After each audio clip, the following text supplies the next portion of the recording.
Assalamualaikum warahmatullahi wabarakatuh, guys. Jadi kali ni kita akan cover topik simple cell. Kalau elektrolisis, dia tukar electrical energy kepada chemical energy. Tapi kalau dalam simple cell, chemical energy ditukarkan kepada electrical energy. Okay guys, sekarang kita ada reactivity series of metal. Ini semua metal bukan ions. Tapi macam mana dia boleh jadi ions? Bila metal release the electron, so dia akan jadi ions. Sebagai contoh, potassium release electron, dia akan jadi potassium ion. Sodium release electron, dia akan jadi sodium ion. Calcium release electron, dia akan jadi calcium ion. Kita tengok anak panah ni ke atas.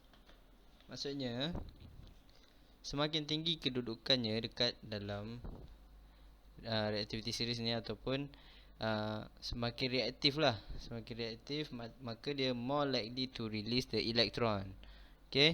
Contoh, kita tengok tangga ni kan. Tangga ni. Kita ada potassium and copper. Kita tengok potassium dengan copper, siapa yang lagi tinggi? Potassium. Jadi potassium is more likely to throw the energy to copper. And then kita ada contoh sodium. Sodium dengan copper pula, siapa lagi tinggi? Sodium. Maka sodium lah yang akan throw the electron to the copper. Alright. Let's move on. Guys, yang ini, yang tadi tu metal yang ini ions. Ions. Ni semua ions sebab kita boleh tengok dia punya charge ni ada charge So dia ions. Cuma dia terbalik daripada metal. Kalau metal tadi semakin tinggi kedudukannya, maka semakin senang dia nak release the electron. Tapi untuk yang ions, kalau kedudukannya semakin bawah, maka dia more likely to receive the electrons. More likely to receive electron kalau kedudukan dia semakin rendah ataupun semakin dekat bawah ni. Antara potassium ion dengan hydrogen ion, siapa yang lagi mudah nak terima elektron? Hydrogen ion, sebab dia ada dekat bawah. Alright. Inilah contoh simple cell. Simple cell. Alright, so sekarang kita ada zinc electrode, copper electrode, dilute sulfuric acid, H2SO4 lah.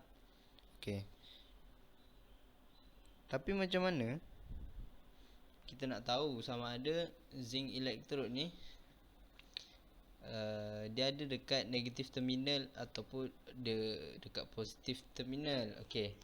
First of all, simple cell ni dia berbeza dengan elektrolisis. Kalau elektrolisis, anode dia punya terminal positif, cathode dia punya terminal negatif. Itu untuk elektrolisis. Tapi untuk simple cell, anode dia punya terminal negatif, cathode terminal dia positif. Jadi macam mana kita nak tahu zinc ke copper yang ada dekat negatif ataupun positif? Mana satu? Senang je. Kita tengok balik dekat reactivity series of metal. Siapa yang paling reaktif, maka dia akan berada di negative terminal. Reactivity series of metal tau, bukan ions ni, yang metal yang tadi. Bila kita tengok zinc, zinc ni paling reaktif daripada copper. So zinc electrode dia akan berada di negative terminal ataupun di anode. Tak kisahlah apa-apa, asalkan dia lebih reaktif, so dia akan berada di negative terminal ataupun anode lah. So macam mana proses dia? Okay, proses dia macam ni. First, zinc electrode ni dia akan dissolve. Dia akan dissolve dalam dilute sulfuric acid ni. Okay, dia dissolve. Bila dia dissolve, okay, dia dissolve, dia akan release elektron. Okay, release elektron maksudnya dia akan melakukan proses oxidation. Okay, dia akan lakukan proses oxidation. Okay, bila dilakukan proses oxidation, maka dia akan release the electron. Dia release the electron. Okay, dia release electron. Oh, habis dah. Okay, release. So nanti light bulb ni dia akan menyala sebab elektron dah lalu. Okay, dia ada electricity. Okay, dia akan lalu. Ni masih lalu lagi ni. Okay, so apa akan jadi? So bila dia dah datang ke sini, siapa yang akan terima? Siapa yang akan receive the electrons? Okay, siapa yang akan receive the electrons? Okay, yang akan receive the electrons, okay, kita rujuk balik kepada yang sebelah ni. Okay, siapa yang antara hydrogen dengan sulfate? Siapa yang antara hydrogen ion dengan sulfate ion, siapa yang lagi rendah? Okay, sulfate ion ni kita tengok memang tak ada. Betul tak? Okay, memang tak ada. Okay, kita tengok hydrogen ion. Okay, ada hydrogen ion guys. Hydrogen ion dia paling rendah sini. Alright, so yang akan lakukan proses reduction ataupun dia akan release elektron ialah hydrogen ions to form hydrogen gas bubbles. Sebab itulah kita akan nampak gas bubble dekat tepi-tepi copper electrode ni. Jadi apa function copper electrode ni sebenarnya?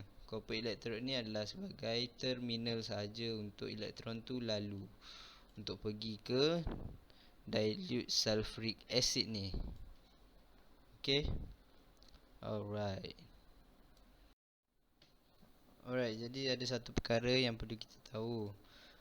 Jika metal ni through the electrons, dia akan effect kepada energy. Sebagai contoh saya ambil magnesium magnesium and hydrogen dengan magnesium and iron. Okay, so mana satu yang lebih memerlukan energy, yang lebih banyak energy digunakan? Magnesium ke hydrogen? Sebab jarak dia jauh. Okay, berbanding dengan magnesium dengan iron, sebab jaraknya dekat. Jadi kalau dekat dalam simple cell tu, kalau kita letak voltmeter, okay, instead of light bulbs, kita akan dapati bahawa voltmeter ni dia akan menunjukkan voltage. Okay, voltage oleh electrons tu. Okay, so itu je guys untuk simple cell ni. Memang simple. Jadi kepada korang yang baru sampai ke channel Guru Muda Joba ni, make sure subscribe and like video ni. Okay, terima kasih.